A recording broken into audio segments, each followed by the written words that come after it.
Bonjour à tous, bienvenue sur la Cobra TV. J'espère que vous allez bien, moi ça va super puisque aujourd'hui on va parler cinéma. Ou plus particulièrement de vidéoprojection puisque je me rends dans un des vidéoriums des magasins Cobra. Ils ont reçu le tout dernier vidéoprojecteur Sony, le VPL VW270 qui fait suite au VPL VW260, un vidéoprojecteur qui a cartonné en 2018 puisqu'il était le premier à proposer une technologie 4K native avec panneau SXRD en se plaçant en dessous des 5000 €. Qu'est-ce qu'apporte de nouveau le VW270? C'est ce que je vous propose de découvrir dans cette vidéo.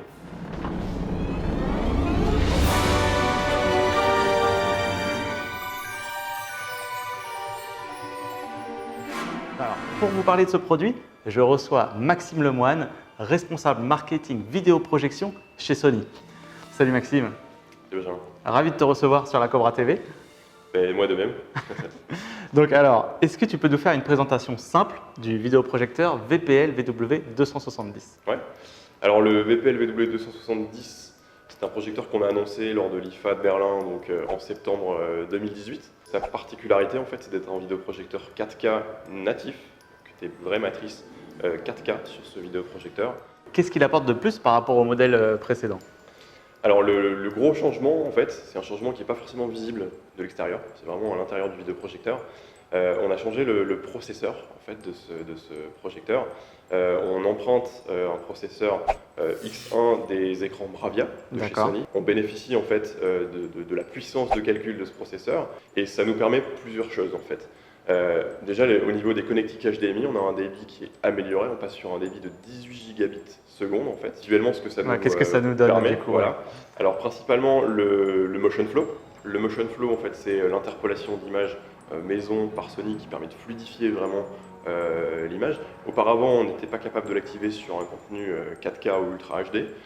Maintenant, grâce à ce nouveau processeur et sa puissance de calcul, on sait tout à fait activer le motion flow sur une source 4K. Donc ça, c'est une vraie différence. D'accord. Voilà. Par ailleurs, le Reality Creation, donc qui est l'upscale intégré au projecteur, a lui aussi été amélioré. Encore une fois, plus de puissance de calcul, donc un meilleur rendu à l'image. Le Reality Creation étant un algorithme, il a besoin de calcul et il a été amélioré grâce à cette nouvelle puce. Et au-delà de ça, un niveau de noir aussi qui a été revu à la hausse. Donc on a vraiment un très très bon contraste maintenant sur le produit. Et au niveau HDR, comment il se débrouille? Ouais. Alors le HDR, c'est quelque chose qui est très important pour Sony. On sait gérer les signaux HDR10, HLG aussi.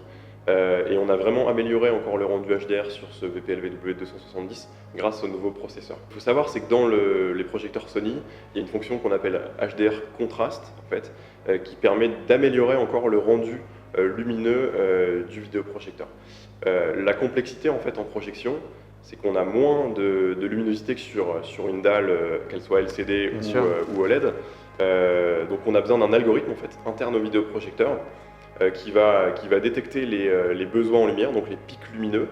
Et donc le projecteur va ajuster le niveau de luminosité délivré en fonction des besoins vraiment de l'image, en analysant en direct l'histogramme, donc la courbe de l'image, pour adapter vraiment le rendu lumineux. De nombreux tests le disent, on a vraiment des meilleurs rendus HDR disponibles en projection.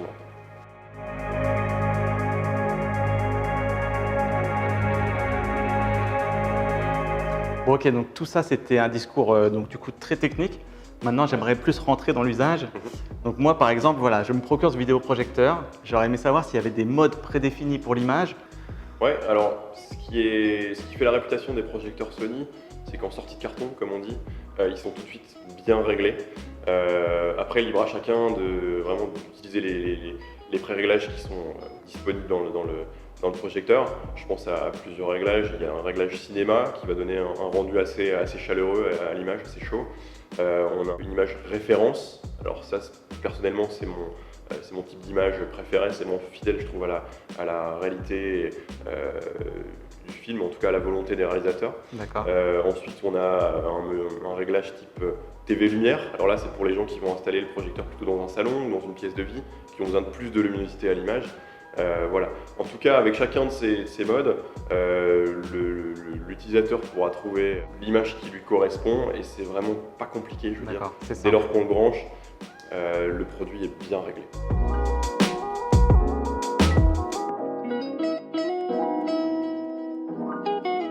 tant que joueur de jeux vidéo, Ouais. je voulais savoir au niveau du temps de réponse et ce qui permet justement de jouer dans de bonnes conditions.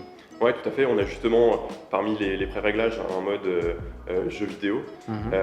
Et on a une fonction qu'on appelle réduction du délai d'entrée. Cette fonction, en fait, vient désactiver les différents algorithmes du vidéoprojecteur, ok. ce qui permet de réduire le temps de calcul. Et donc là, on a un lag qui est de 27 millisecondes, donc qui est vraiment faible et qui permet vraiment convenablement de jouer à un jeu vidéo. Donc maintenant, au niveau taille de l'image, je voulais savoir quelle amplitude on est capable d'afficher avec ce vidéoprojecteur. Alors techniquement, c'est un projecteur qui est équipé d'un zoom motorisé, un zoom 2x06. D'accord. Ça permet vraiment d'avoir un certain confort dans l'amplitude au niveau de la taille d'image, quel que soit le recul que l'on va avoir. Moi, ce que je recommande, c'est un produit qui, voilà, pour profiter vraiment de la projection, je dirais minimum 2 mètres de base image, on raisonne vraiment en base image, en projection. Et sa puissance lumineuse, si on est dans une salle qui est bien sombre, on va pouvoir aller jusque 3,80 m, 4 mètres de base image sans problème. Après, voilà, à partir de 3 mètres, on est vraiment sur une expérience très cinéma et très expressive. Et là, on profite vraiment pleinement du vidéoprojecteur. Il faut savoir aussi que l'optique du projecteur est équipée de ce qu'on appelle d'un lens shift. D'accord. Le lens shift, en fait, c'est un décalage optique de l'optique. Par exemple, si le projecteur est décentré dans la pièce par rapport à l'écran de projection, ça permet de décaler l'image en question, donc à gauche, à droite, vers le haut ou vers le bas, et ça permet d'éviter le réglage de trapèze, qui est un réglage numérique, Okay. et qui, par définition, vient dégrader la qualité de l'image. Ok. J'avais aussi une question, c'est combien de mètres je dois prévoir entre le positionnement de mon vidéoprojecteur et de mon écran? Alors, chaque cas est différent, j'ai envie de dire, chaque client a ses propres contraintes, entre guillemets, dans sa pièce. Et donc c'est pour ça qu'on a développé une application chez Sony qui regroupe en fait l'ensemble de notre gamme de vidéoprojecteurs. C'est une application qui est disponible sur iOS ou sur Android, ça s'appelle Projection Simulator. Et donc grâce à cette application, en fait, tu vas pouvoir simuler ton installation en indiquant la distance entre ton projecteur et l'écran, la base image que tu vas vouloir projeter, et ça va te dire vraiment le recul nécessaire, etc. Donc c'est ce que je recommande, plutôt que de donner comme ça des indications. Le plus précis, c'est vraiment d'utiliser cette application. Qui s'adaptera en fonction de la configuration de chacun. En fonction de la configuration.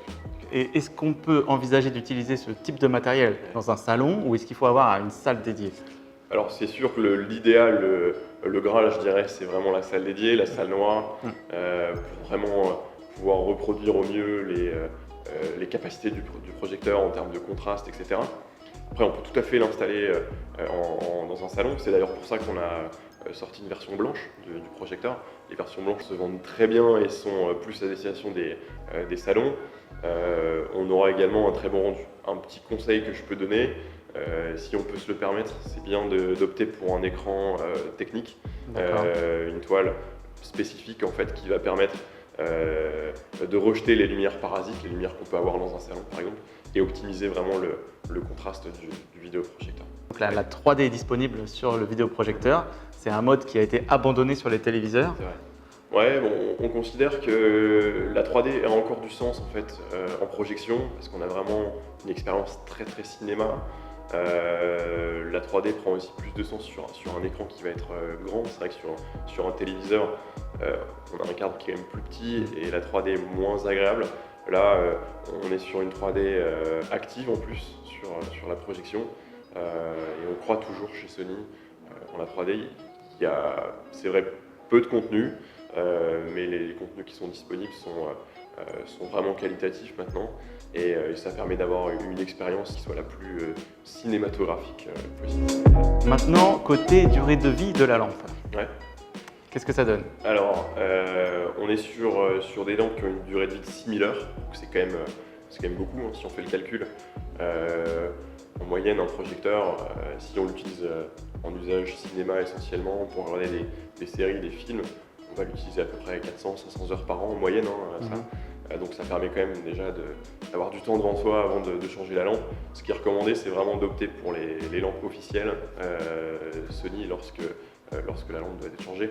Mais 6000 heures, voilà, avant de penser à changer la lampe, il va se passer quand même quelques années. Pas mal de temps. Ouais. D'accord. Une dernière question, du coup, là maintenant sur le look du vidéoprojecteur. Ouais. Il n'a pas du tout changé depuis le 260, à moins que je me trompe.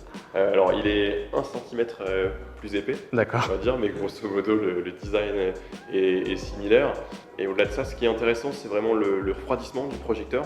On a une prise d'air en fait qui se fait sur l'avant et qui ressort également sur l'avant, c'est circulaire en fait, ça forme un U sur le vidéoprojecteur.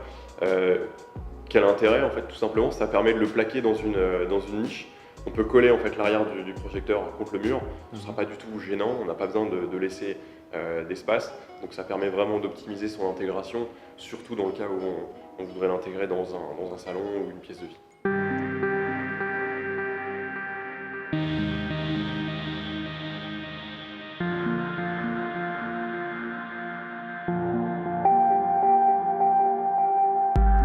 Ok, bien. Merci beaucoup Maxime. Merci à toi. De nous avoir présenté ce magnifique produit. Le Sony VPL VW270 représente une très belle occasion de s'équiper d'un vidéoprojecteur 4K à un prix raisonnable. Bien sûr, au regard des technologies embarquées. En effet, c'est le vidéoprojecteur 4K natif le plus abordable du marché. Il est disponible dans les magasins Cobra, à Paris 11e, Paris 17e et Boulogne-Billancourt. Il y a des salles dédiées à la vidéoprojection. Vous pourrez ainsi venir le tester, le voir. Et croyez-moi, si vous êtes impressionné ici, vous allez juste halluciner chez vous. Allez, je remercie encore mon invité.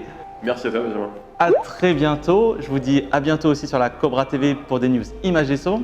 Et nous, on se regarde un petit film? Allez, avec plaisir.